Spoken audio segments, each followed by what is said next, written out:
Welcome back, everybody. We're out here hanging out in a tropical storm today to go over this revolver that you see right here in my hands. So this is the Smith Wesson Governor, and it is chambered in 410, 45 Long Colt, and 45 ACP. So that's definitely one of the things that draws folks to the gun is the versatility that it has. Now, it's also something that folks say makes it not a good gun for anything. In fact, folks say a tourist judge is a gun for stupid people and a governor is a gun for stupid people with money.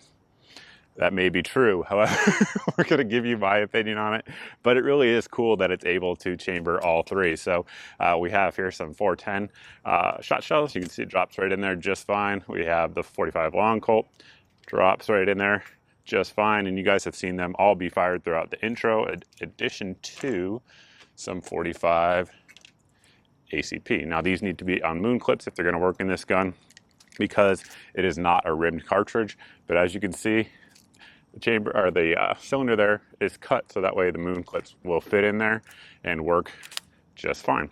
So very cool option in my opinion. Let's get into some of the details of it here up close, and then we'll expand on the ammunition selection a little bit more. I should note that the Governor comes in 3 different configurations. So it comes here with our scandium sort of in the white frame that we have. It also comes with a black frame, and then it also comes with a crimson trace grip in black. So there's different ways you can get it. I do like this one with the stainless steel cylinder that we had there.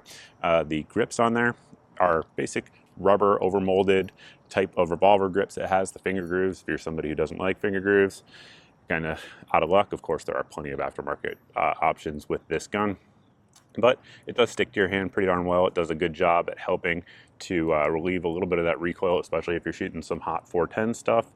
Continuing forward, we do have our cylinder release here. For folks that are new to Smith & Wesson, you push forward and your cylinder will come out. Of course, that exposes what is colloquially known as the Hillary hole. What that is it's a way to lock your revolver so that it can't be fired. A lot of people don't like that. I would say that it doesn't really bother me. That said, if it wasn't there, I would prefer it, but it is what it is, and it is there. So we have our cylinder, which of course is a 6-aught cylinder, relatively long so that it can take those 2.5-inch shells with the 410. And again, it's forged stainless steel, as is the frame is forged scandium. So very, very, very strong design. You can look up front and see that forcing cone is gigantic and chunky. So there is that. And we have our shell release there as well, which works with all of the calibers, assuming you have the moon clips set up and locks right back into place and you're ready to go. You'll see our hammer there is a spur hammer with good texture there on the top. It can be fired double action only or single action. So the double action trigger for a modern Smith & Wesson is actually pretty good. Some of the J-frames that were released about 5 or 6 years ago are a little bit rough. This one, not really the case. It's decent. It's got a little bit of staginess to it, but overall it's very controllable. You can fire double action accurately with very little ease. And then of course, if you want to cock it, you're just going to touch it and it breaks like glass, as you would expect of any quality single action revolver. Continuing on forward, our barrel there is 2 3/4 inches. So you're not going to be able to get as much velocity as you would with some of the longer barrels out there, depending on the caliber again that you're looking at.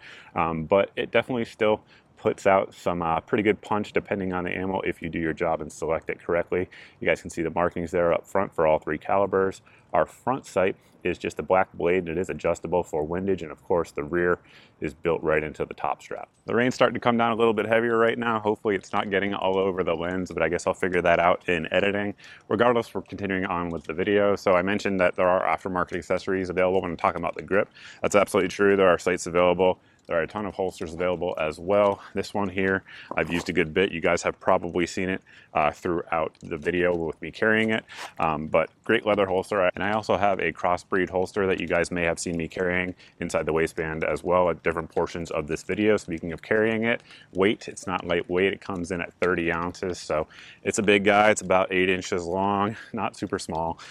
Shooting it in terms of what's it feel like?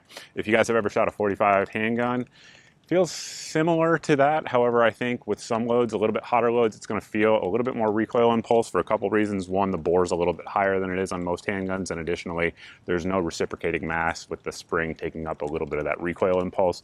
With 45 Long Colt, so many variations in terms of loading. So it's a super old cartridge for folks that don't know.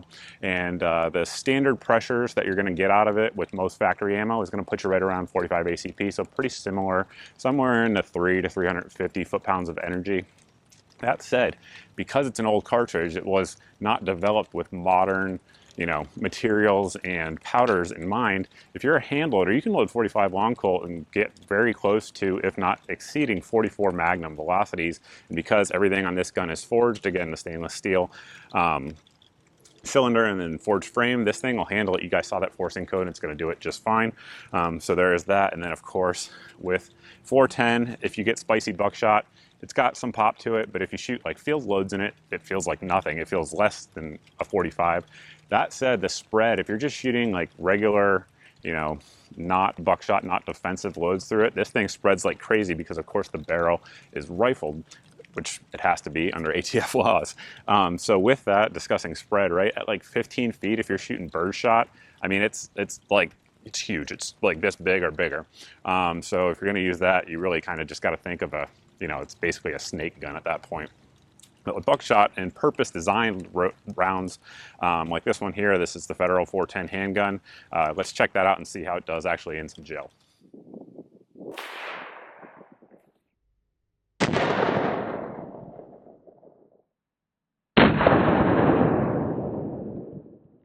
As you guys can see, it actually did pretty well. We had one of the pellets skip over the top here, so missed out on that one, but all of them that are in the block are in between. The shortest one is right there, just under 11 inches. It had some bounce back, so realistically it's 11 inches. And then the furthest one was 13 and a half. So pleasantly surprised by that result. So I haven't tested all of the 410 loads out there on the market. That said, that's definitely one of the better performing ones out of a handgun length barrel. Be very, very careful if you choose to use 410 for any type of defensive use. As you guys saw there, it barely met the FBI penetration standards, and there was no medium out there on the front, so it really had as good a chance as possible of doing so. The spread there at 5 yards was about 2 inches. So the good thing about stuff that's made for actual handguns like the Taurus Revolver and the Judge rather, and this gun is that they're going to have less problems, I guess you could say, with the rifling because they're designed to stay pretty darn close in terms of patterning with that. That 410 is one. I know Winchester makes one that has sort of like a slug designed for that as well. So there are some good options out there. Just be very careful if you go that route. Me personally, I would probably go 45 Long Colt with a good hollow point like the Barnes that we had here. And accuracy wise, this thing shoots 45 Long Colt, this particular load, the Barnes, actually it shoots it right around 2 inches at 25 yards, which is about as good as I can do as a shooter. I will tell you, with the 45 ACP, regardless of the load we use, we tested it with HST 230 grain for accuracy. You're getting about a 6-inch group, so it opens up there with those 45s, at least in my experience. So just take that for what it's worth. Cost-wise, MSRP is like $809 on the street. Of course, under normal conditions, you would find it for less. Right now, we're filming this in the middle of end of September 2020. Everything's expensive right now, so if you find it, it's probably going to be around MSRP, but you're probably going to have a hard time finding it. Regardless, there will be a link down below in the video description or pinned in the comment section. Overall, what do I think of it? It's a very high-quality gun.